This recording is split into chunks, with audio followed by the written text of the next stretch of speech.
This is the Steam Room on GaySA Radio, where you are family. And we're diving into the topic of blood donation. And joining us in the studio, we've got yet another expert on the matter. Today I chat to Michael about blood donations. Good day to you, Michael. Good day to you, Ray. Please tell us a little bit about yourself and what you do. My partner and I are going to open up a lodge and restaurants here in Saldanha, Vredenburg area. So then it's going to be full steam ahead and long hours of work, but yes. But this is a new challenge and I'm going to enjoy it.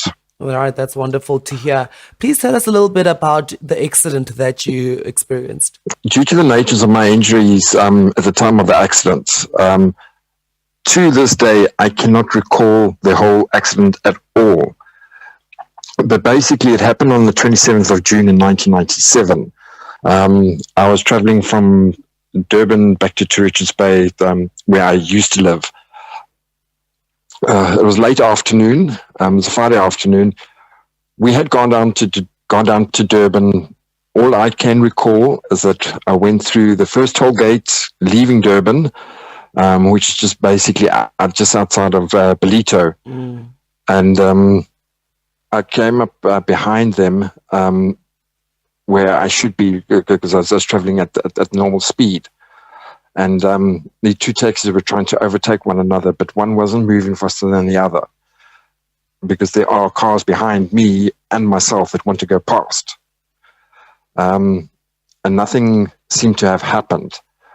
I then moved over to the left-hand side because the left-hand side taxi was going a lot faster than the one on the right-hand side. And when I was behind the taxi on the left-hand side, the taxi in the right-hand lane just suddenly moved across, thereby pushing me onto to the side of the road, onto the emergency lane. And little known to me at that stage, there was a car broken down in the emergency lane.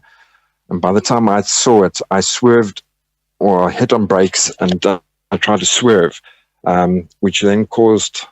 And I hit the back of the vehicle that was standing in the emergency lane on the driver's side, on my side. At that time, I was married and of the front seat.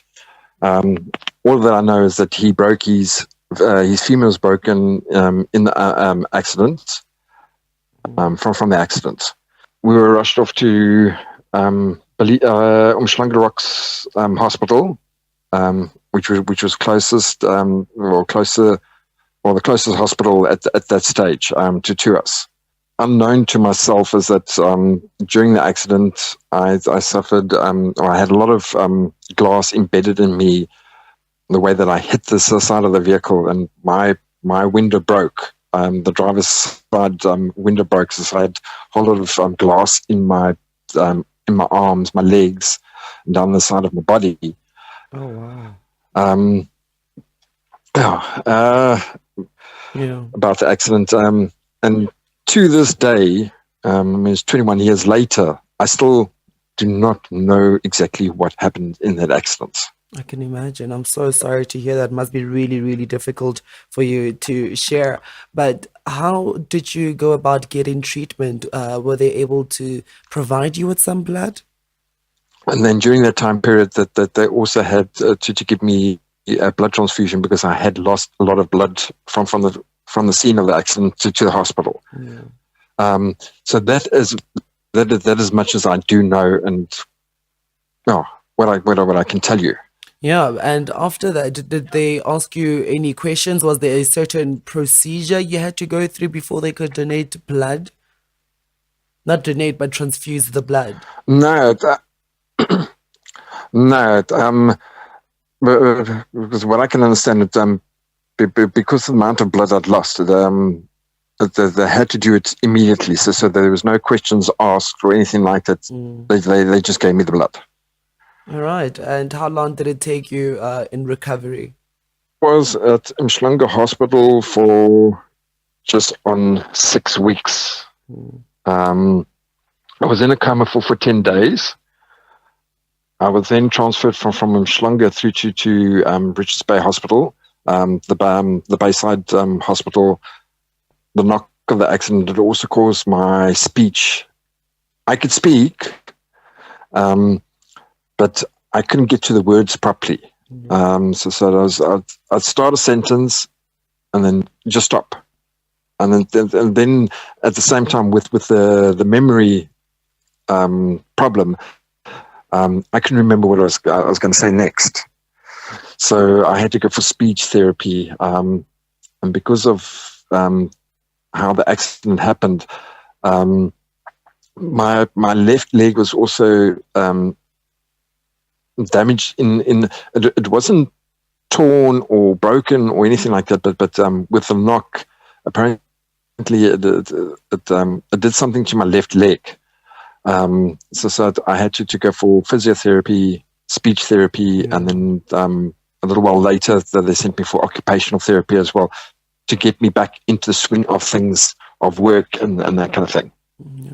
So we can say that it was really, really a lengthy recovery stage that you went through.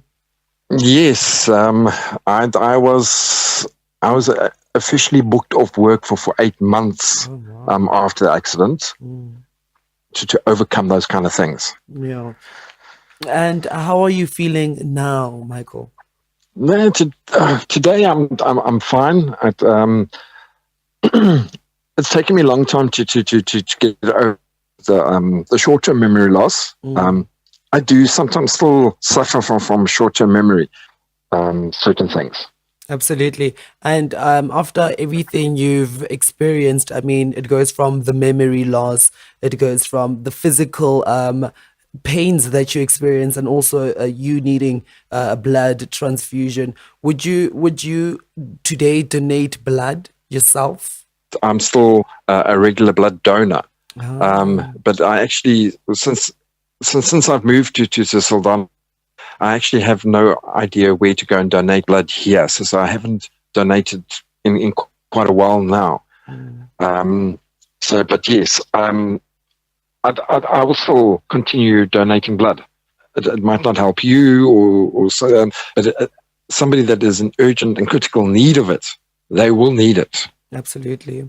Absolutely. And what message would you give to people not only considering to donate blood, but for people that do donate blood, but more prevalently also to that person's blood that you received? What message of just gratitude would you like to share? All I can say is that to this day, I'm very grateful for the blood that I received.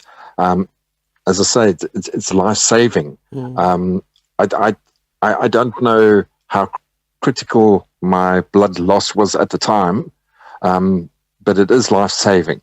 Your body produces more and more blood, but it sometimes... but yes, and that's the reason why that they also ask you to donate blood, because had any injuries or anything like that for a long period of time, you are sitting with a little bit of excess blood in your body, and that's the reason why they say donate. And I would say to anyone that has opportunity to donate blood, go and donate. You're going to save somebody else's life in the process. And you may never know, you might have a rare blood type that is in critical need. Yes, so donate. I don't know about that. I enjoy it because I know at the end of the day I am going to help somebody else. Yes, I'm saving another life. Whether the person deserved it or not, I have no idea.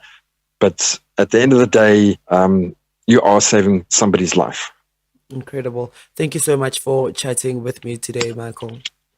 It's only a pleasure. GaySA Radio, with your family. This is Ray, and I was chatting to Michael about his tragic story and also blood donation. Well, hope you found that very informative and helpful, and I hope you'll head to a donation center soon. Thank you very much for joining us. This is the Steam Room on GaySA Radio, where you are family.